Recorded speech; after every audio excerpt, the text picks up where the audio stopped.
Presented by Mitwa Films Delhi.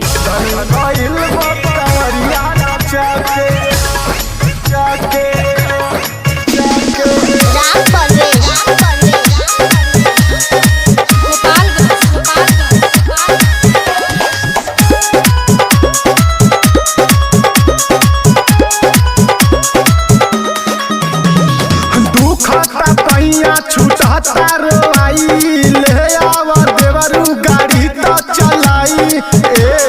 चलना दुखता पैया छूटा रोई ले आवर देवरू गाड़ी तो चलाई और टूट गल कमरिया दरदिया से चल के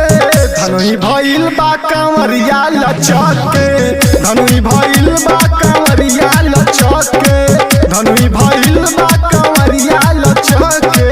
धनुई भइल बा कमरिया लचक के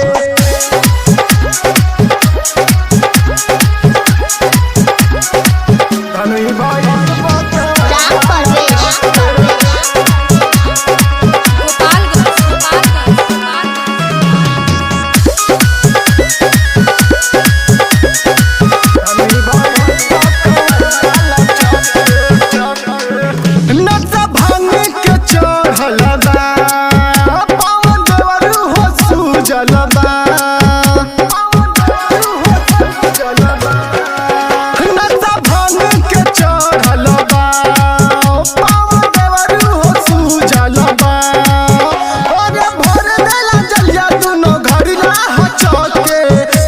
भइल बा कमरिया लचक के धनुई भइल बा कमरिया लचक के धनुई भइल बा कमरिया लचक के धनुई भइल बा कमरिया लचक के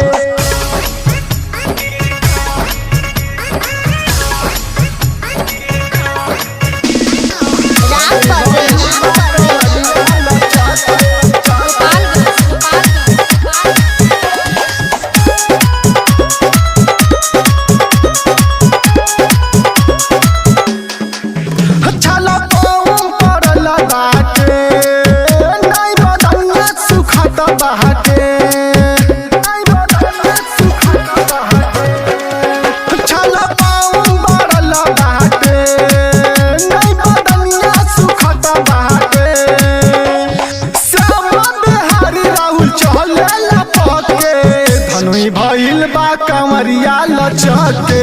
धनुई भइल बा कमरिया लचक के धनुई भइल बा कमरिया लचक के धनुई भइल बा कमरिया लचक के। आई लव यू भोले बाबा।